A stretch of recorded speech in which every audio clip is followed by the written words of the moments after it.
Sorry about everything that happened just now. Were you frightened? Of course! Who wouldn't be scared after witnessing an accident like that?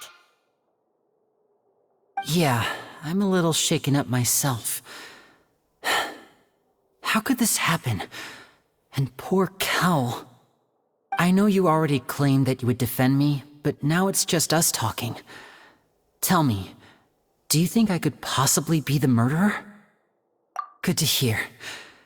Thank you so much for trusting me. I'm sure everyone sees me as the biggest suspect at this point.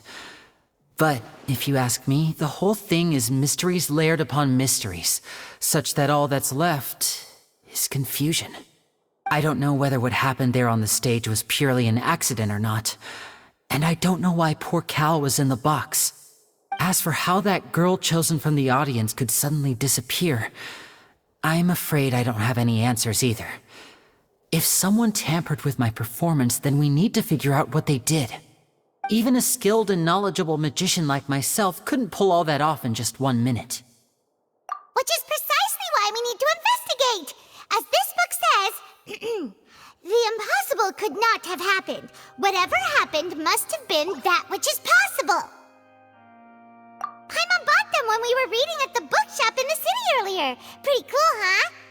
Don't worry, Paimon used her own savings to buy them. It wasn't from our travel funds. I think they look cute on you, Paimon. You have good taste, Lynette! That's the right attitude. Feeling depressed isn't going to help me now. I need to get back to my normal self. But with the guards watching our every move, it's going to be especially difficult for Lynette and I to prove our own innocence. Good thing you agreed to be our attorneys. Thanks for that. We'll be counting on you. Yes, thank you so much. Yeah, just leave it to us. Oh, since we're going to start investigating, Paimon has a question first. Where did Lynette go during the performance? Ah, well, I'm afraid that would involve some of our essential trade secrets as magicians. The secrets behind our magic are past saving, Linny. I suppose you're right. The truth behind our tricks is going to be important evidence that will be weighted during the trial. 'Tis truly a pity. As a magician, our magic show is a work of art. We've poured countless hours and spared no effort in perfecting it. But if revealing our secrets will help you uncover the truth behind what happened, then it will be well worth it. We should go somewhere else if we're going to discuss our magic tricks. We'll go speak with the guards, and in the meantime, you can go investigate the stage and the seating areas. Alright, let's go have a look while the investigation teams are still here. Detective Paimon is on the case!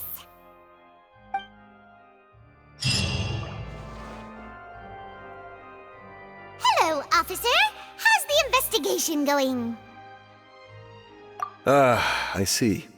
You must be the traveler that Lady Farina mentioned. Listen, I'll be perfectly honest with you. I'd avoid getting mixed up in this whirlpool of a mess if I were you. Huh? What do you mean? Come with me and you'll see. The deceased is one of Linny's assistants named Cal. Even though he hadn't joined the troupe long, he was hardworking and everyone generally liked him. The assistants are usually in charge of setting up and inspecting the props, as well as assisting with the show and keeping the crowd engaged. As you probably saw when you were in the audience, the water tank suddenly fell and smashed the box with Cowl inside it. This is the real mystery. We've already searched the scene and were unable to find any traces of the girl. However, if you look carefully, the box was positioned directly under the water tank. The ropes holding the tank were then burned by the pyrotechnics on stage, causing them to snap. All these factors lining up so perfectly makes it hard to see this as a mere accident. If anything, the more logical explanation is that the whole incident was intentionally planned, and Linny is the most likely person to have access to all these areas. But he doesn't have a motive! Are you both good friends of his? Well, you can't say we're good friends, but we've known each other for a little while. So in just a short time, he was not only able to win your trust, but even convince you to act as his attorneys. I know there's no such thing as magic. The real trick of a magician is holding the audience in the palm of their hand. I've seen a lot of cases, and I can tell you that people are the least reliable kind of evidence. Sorry, I tend to be pretty straightforward. Just know that I'm warning you for your own good. Anyway, you may investigate the scene of the crime yourselves if you're curious. Who knows, maybe you'll be able to come up with some new evidence.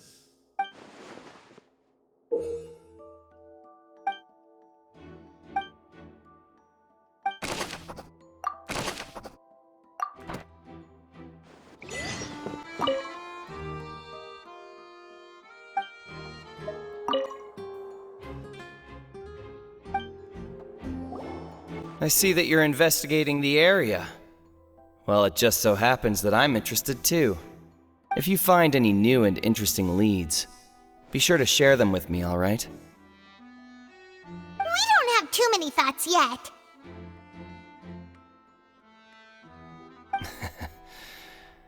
Then why don't I tell you my hypothesis first?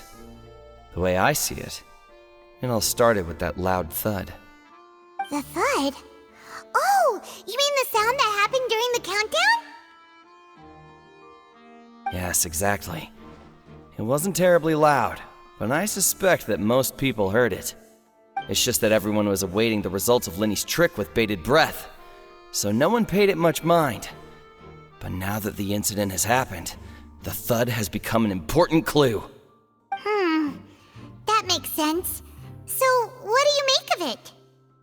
I'm of the opinion that it may have been the sound of Lenny's accomplice, Lynette perhaps, jumping atop the water tank or something like that.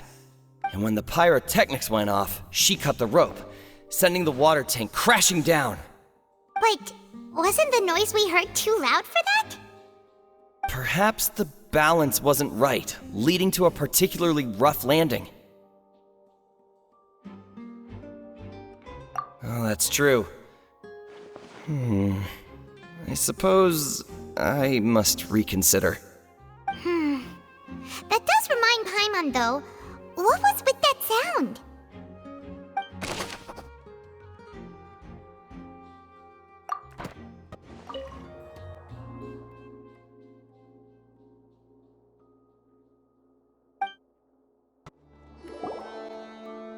The investigation team has some new findings. Turns out there's an issue with the random number selector after all. See, I told you. What if the machine picked some big guy's seat? You think the murderer would have still made his move then? Sorry to interrupt, but we're helping Lenny and Lynette with their side of the investigation. What were you saying about the number selector? There's something wrong with it? You're trying to help them? That'll be a tall order. Lenny used the machine to pick a random member of the audience during his performance, right? The lucky girl that later disappeared. Well, we thought there might be a serious problem with the machine, so we had it taken away for further inspection. It turns out that the seat number it picked wasn't random at all. The machine picks that same number every time. I'm sure you already know that you have to make a reservation in advance to get a seat, regardless of whether it's a trial or some performance. In other words, Lenny knew who would be sitting where from the very beginning. That much checks out. Lenny reserved our seats for us, too. Bet you see why I was saying it'd be tough to make a case for Lenny. Even though it's bad for Lenny's case, Paimon had better write it down.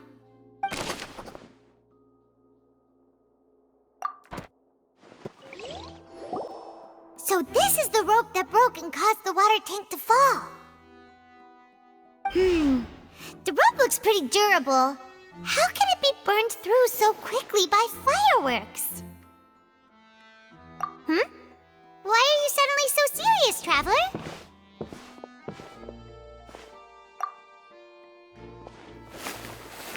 Whoa. Look! This bit is made from different material! Most of it was burned away, but there's still a little bit of it left.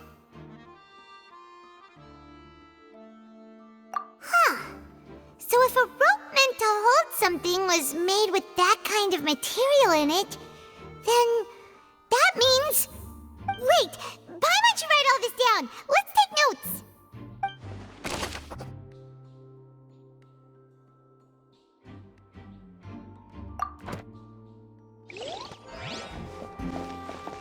Lenny's still talking to the guards.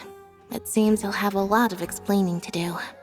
I think someone will be assigned to monitor us later, but that's alright. Hello there. What are you investigating? Oh, this location has also been cordoned off because the Magic Troop members are currently considered prime suspects. The investigation team is still collecting evidence. The seats were all booked in advance, so we were able to deduce the missing woman's identity by checking the guest list. Sure, it's not like this is confidential information. We will publish it later anyway when we petition the public to help us find the missing person. Her name is Halsey. She's a painter from Fontaine who's made a bit of a name for herself. Apparently, she wasn't a regular at the Opera House, but she'd been feeling some pressure with her work lately, which made her decide to come see the magic show. The Magic Troop members all claim not to know her, and we have looked into her social connections. It seems that she has no personal grievances or conflicts of interest with the suspects. Simply put, she wasn't related to the Magic Troop at all, which matches the features of the previous serial disappearances. Were the victims of previous cases also chosen at random? That's how it seems to us, in any case. Apart from the fact that they were all young women of around the same age range, there really weren't any other connections between them. Okay then. No need to be so formal. If you do happen to see the missing girl, please be sure to contact us. It is of utmost importance that we get to the bottom of these disappearances.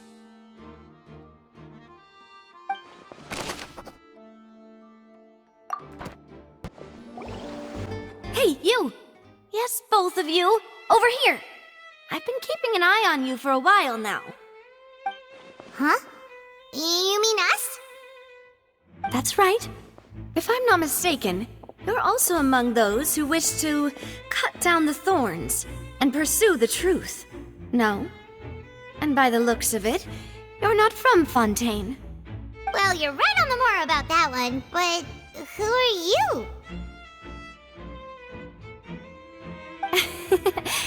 Have you never heard of the Spina di Rosula? From mediating disputes and providing protection to solving conundrums, you name it, Spina di Rosula does it. And I, Navia, have the honor of being its renowned president. Though those who play by our rules call me boss. I'm Silver, her attendant. Pleased to meet you. And I'm Melus. Demoiselle's various daily needs and affairs are under my purview. Huh? Boss? Demoiselle? What gives with the names? Well, I am the second generation president. Malus and the others are still used to my previous title. My apologies, Demoiselle. Should you prefer, boss, I will endeavor to use that instead. No, no need. You don't have to call me boss. Just Navia is fine. Okay, if you say so. Not that we're members of Spina di Rosula anyway. All merely trifling details. Never mind. Now, back to the situation at hand. That's right. I've always kept an eye on the serial disappearance cases. My interest stems from a matter back from my father's time.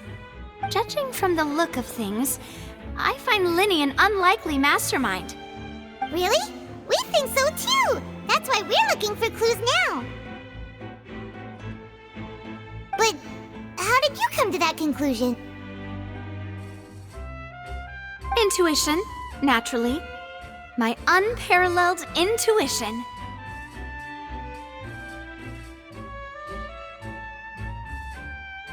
Farina sure was quick to point the finger at Linny without any decisive evidence whatsoever, wasn't she? But that's not uncommon for her. If you remember, the Justice had to interrupt her and ask if she was pressing charges just to keep her from getting carried away. Anyway, a trial begins the moment someone levels charges. And, of course, there was no way Farina was going to back down in that situation. Sounds more like you just don't trust the Hydro Archon. Well, what's your opinion?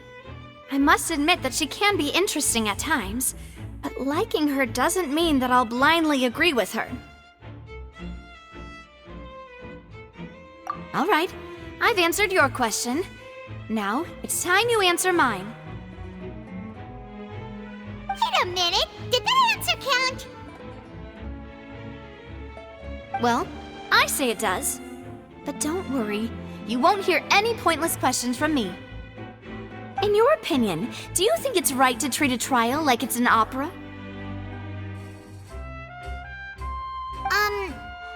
Well? And why would that be?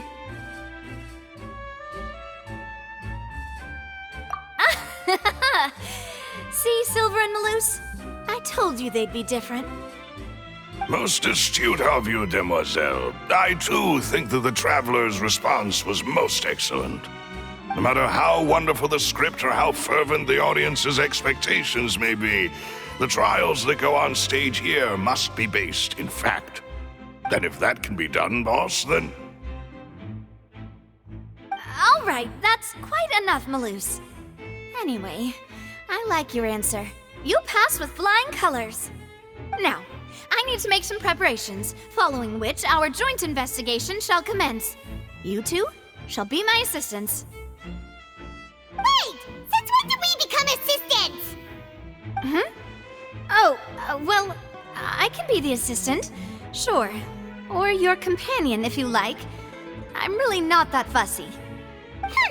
That's more like it.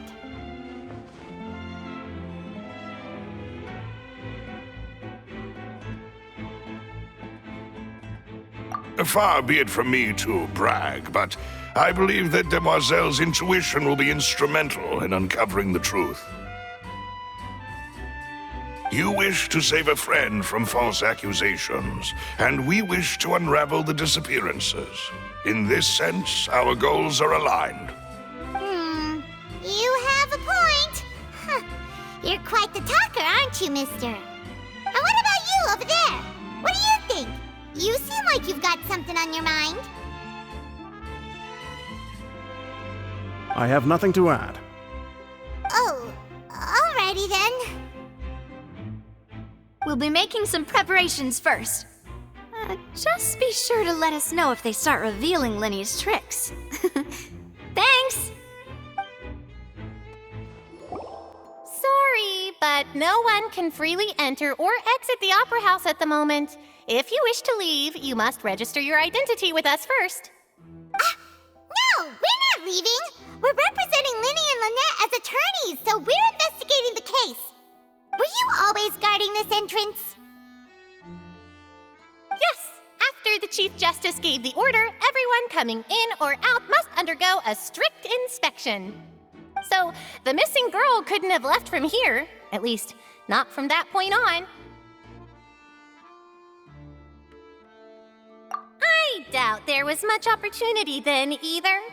How can you be so sure, Well, because I was in charge of security near the entrance at that time. I couldn't see Linny's performance from here, which was quite a shame. Just my luck. But still, I did not abandon my post, and I stayed put no matter how loud the applause was. If someone had so much as even approached the door, I would have noticed it, let alone if they had tried to leave. We Melusines are good at that sort of thing, you know. So, it's safe to say the girl couldn't have left through here. Alright, thank you for your help. This'll be useful info.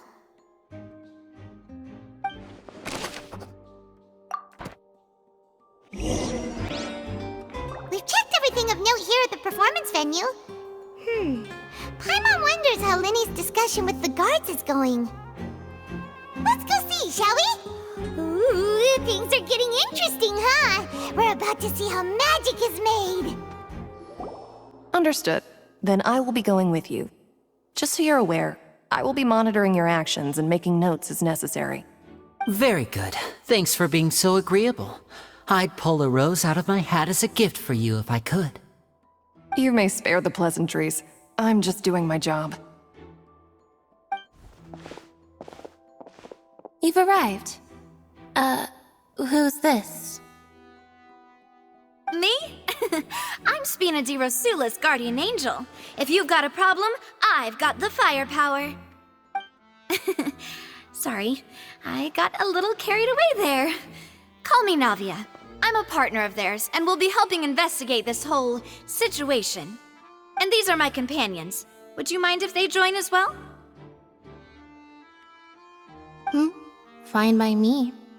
Oh, new helpers? I would be most grateful. Well, let's just say we're tagging along. It's not every day you get to see the secrets behind magic performed on such a large scale.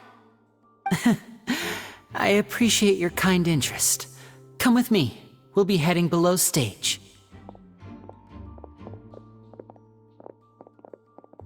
Huh? Below stage? Yes, a world of secrets is hidden beneath this magic box, prepared specifically for this switcheroo trick. But before I reveal everything, you should have a look first. Notice anything strange here?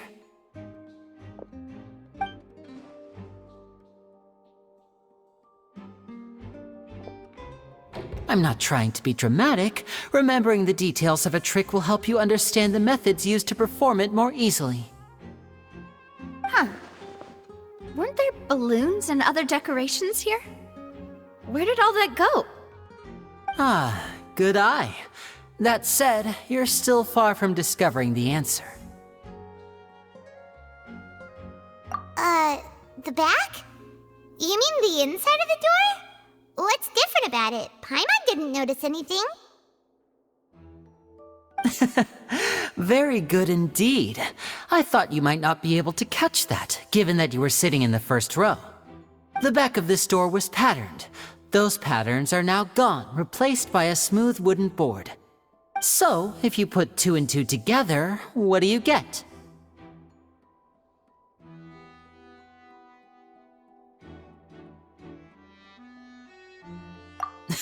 Exactly. All right, let's go. I'll tell you how it works as we head down.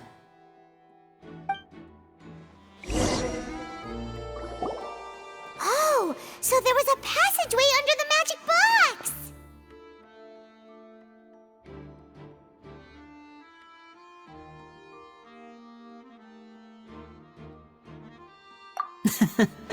I knew you'd figure out most of it as soon as you saw this place.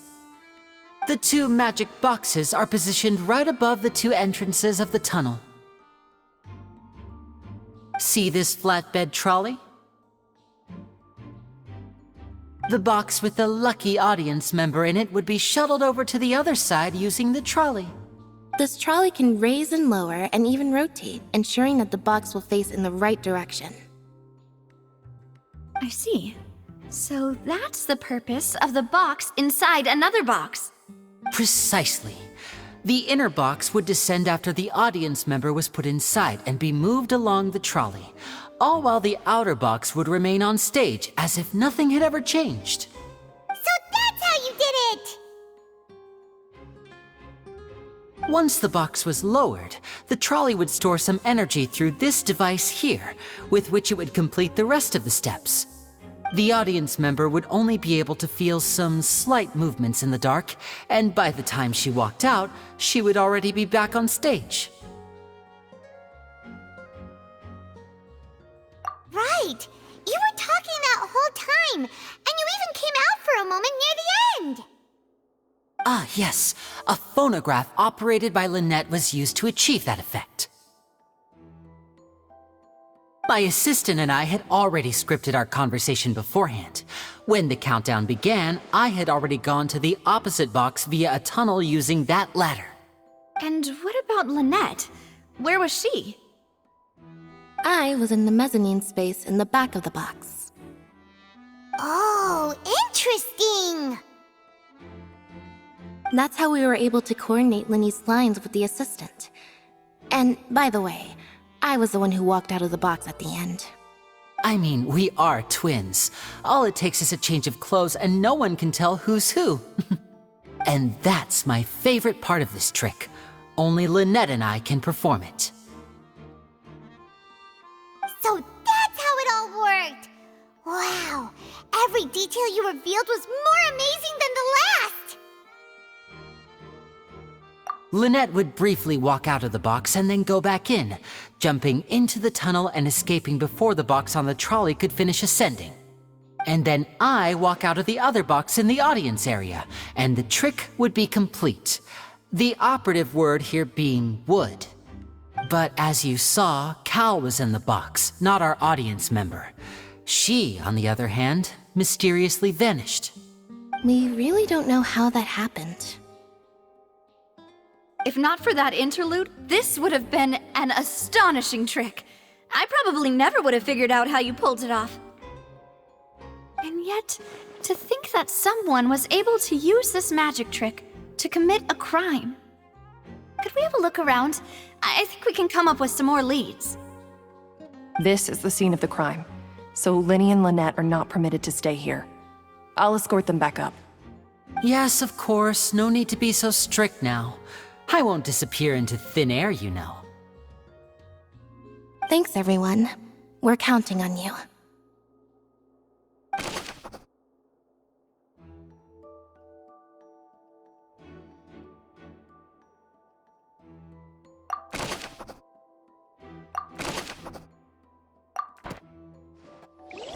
What is this place? It seems someone could fit through here. Could this have been the suspect's escape route? Alone, perhaps. But if they had to pull another person with them, the space would be too narrow. But there are no other ways in or out of here. Oh, you're right! Let Paimon write that down.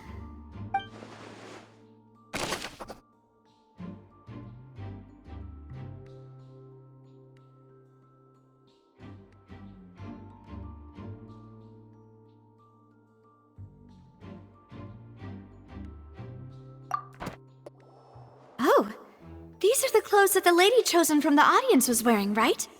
Her clothes are here, but she's nowhere to be found. Right. And do you really need to do that if you're kidnapping them?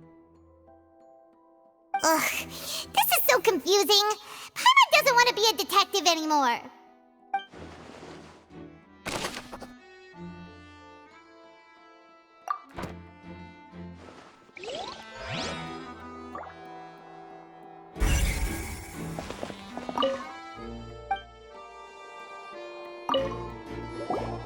The floor is wet. Please be careful not to slip. Speaking of which, why would there be water here? Oh, Paimon knows! It's one of those tricks where you pour water into a jug and then flip the jug over.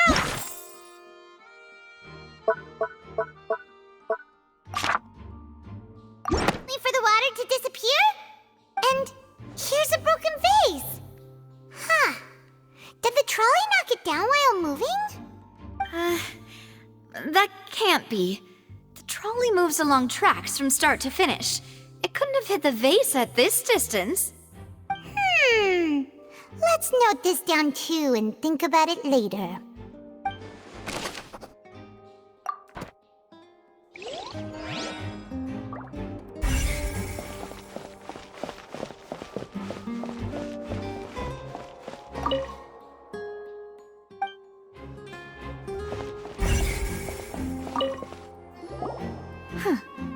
What's this? Looks like a hook tied to the end of a rope. Huh? There's all kinds of odds and ends here. Perhaps it was a prop for a different trick. But why would it have been left here? Whatever it is, let's make a note of it first.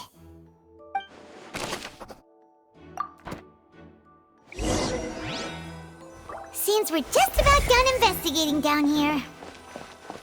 Yes, let's head back up.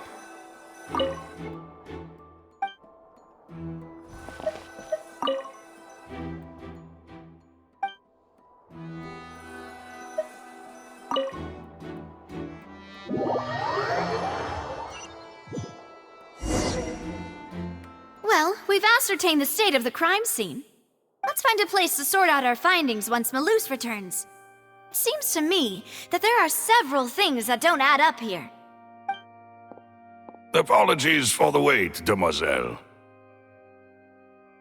So, what did the guards say? Did the criminal escape through the vent? They believe the odds of that are very low, since the vent leads to the Opera House's basement. The guards have checked the area carefully. No one left through the basement during the performance or after the incident, and no one was found hiding there. So the tunnel's become like a secret chamber then! You know, like the kind you usually see in novels! The plot thickens. Halsey's disappearance and Cowell's death are both quite inexplicable. No wonder Farina was so confident in her accusation. All the current evidence points toward Linny and Lynette. In other words, the charges are very likely to be upheld unless we make some considerable progress. Charges and then trial. So if the charges are upheld, they'll announce a sentence? That's right. This is how a trial goes in the Opera House. During the proceedings, the Chief Justice and the Oratrice will hear statements from both sides.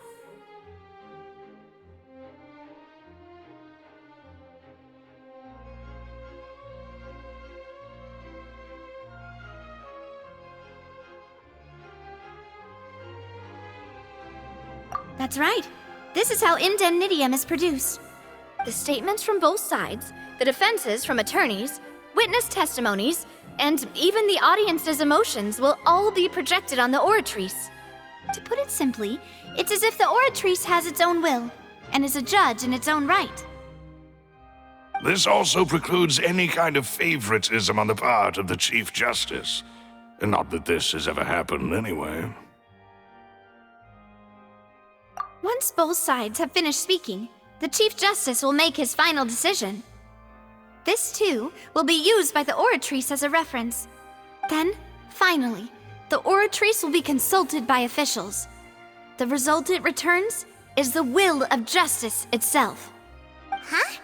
So that machine is the one that actually decides? Paimon thought Neuvillette called the shots. In practice, there is very little difference. Both have always come to the same judgment, which is why people have great faith in the Chief Justice. Ah, yes, the guards also asked me to convey that none of us will be allowed to leave this place before the trial. Huh? Why? Because we've chosen to act as the twins' proxies. That makes us persons related to the case. They're concerned that we might be colluding with outside parties, or that we might find outside help to disrupt the case. And even if that were not so, it could prove problematic if we happen to spread key information about the case ahead of time. I'm ready to break out at any time. Whoa, whoa! There's no need for that! Paimon thinks they have a point. That said, are they providing food? Of course. I just hope you don't mind the lack of options. I'm afraid that catering to all tastes is not in the cards, nor is any guarantee of balanced nutrition.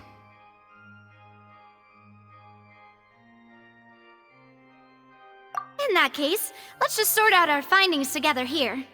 Pity. I was hoping to take you to try some of Fontaine's famous desserts, too. I mean, what better way to properly think through our findings than over some tea and sweets? Huh. Breaking out suddenly doesn't seem like such a bad idea after all.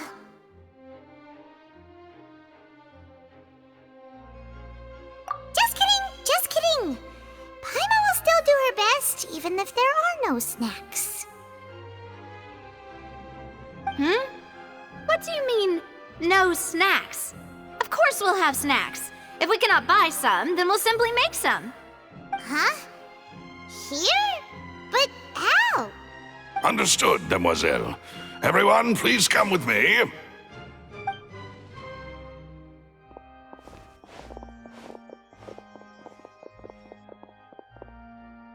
Wait, you're carrying a portable stove with you?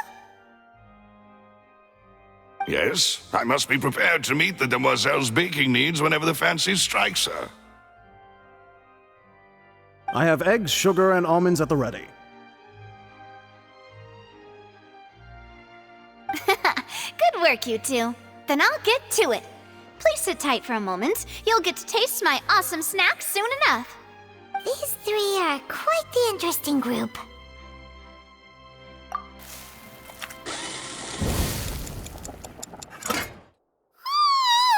And Paimon thought it smelled good while it was still in the oven! Oh, it's even better now. Paimon can't stop drooling. From the way you had these two guys carrying all that stuff around, Paimon thought you'd have them do more during the baking process. But you ended up doing the entire thing by yourself! Beating the egg whites, grinding almonds, everything! I was applauding. And I was giving encouraging smiles. Paimon was just thinking, aren't you worried about getting your fancy dress dirty beating egg whites and baking like this? Well, I don't think it's carved in stone anywhere that fancy ladies can only read books, sip tea, ride horses, and play the piano. I just really enjoy making snacks. Don't underestimate beating egg whites, by the way. It's a real arm workout. You also need to beat them to just the right consistency, or your macarons will crack. Anyway, give these a try, fresh out of the oven. There's 3 for each of us. Only 3? Well, eating too many sweet treats might send all that sugar to your head. You wouldn't be able to think clearly about the case on a sugar rush, would you? Tea is ready to be served as well. This is Demoiselle's favorite, strong black tea with a floral fragrance that clears the mind and lifts the spirit.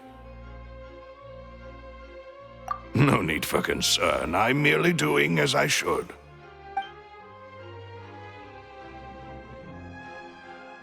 All right then. Down to business. As Paimon mentioned previously, the tunnel seems to be something of a secret chamber. However, we can assume that Linny and Lynette were not alone within it. Some criminal also occupied its sealed confines. The magician twins could have committed the crimes, of course, but they lack any logical motive. Exactly! Why would they do such a thing right when everyone was watching? The flower vase and the thud we heard during the performance could indicate some altercation between Halsey and the criminal in the tunnel, resulting in the shattering of the vase, the discarding of her clothes, and her abduction. Perhaps the criminal thought that since she was chosen from the crowd, she would be too easy to identify if she was still wearing the same clothes. Paimon thinks that makes sense, but the real trouble is...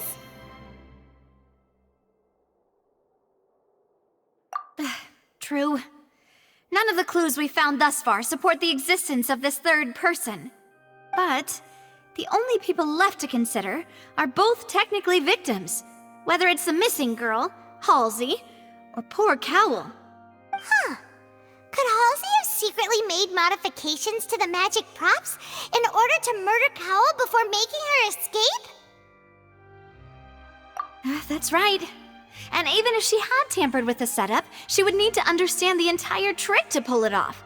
Nor does she have any motive. The guards said that she has never had any dealings with the Magic Troop's members. Were we not thorough enough in our search? From the sound of things, this is turning into an impossible case. Your macarons are amazing though, Navia.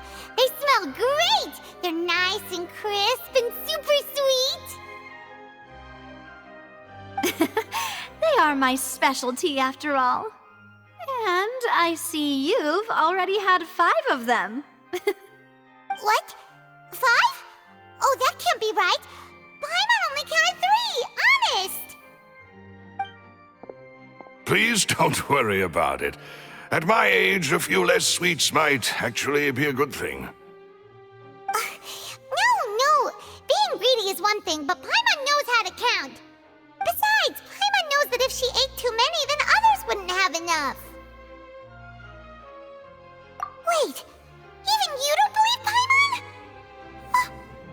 How could you? If Paimon ate those 2 extra macarons, then may they turn into stone in her stomach! All right, we get it. Well, I suppose one of us might have gotten too engrossed in our chat and eaten them by mistake. No big deal. Malus, set up the stove again if you would. Huh? What are you doing? Making sure everyone gets 3 macarons, of course. Exactly. We don't want to trouble you. As you wish, demoiselle. And I have the egg, sugar, and almonds.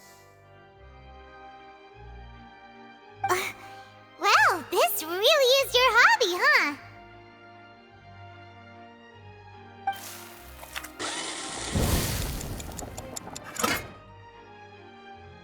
Well, that's it for snack time. I'm going to have another look around the area. I don't know what we're looking for yet, but we've still got some time. As attorneys, I suggest the 2 of you think the case over again. It would be awkward if you got all tongue-tied on stage during the trial. All right, thanks for your help and for the snacks. It was nothing. A small task for the Spina di Rosula. Silver, Malus, it's time to go. I'll be back if I find anything new.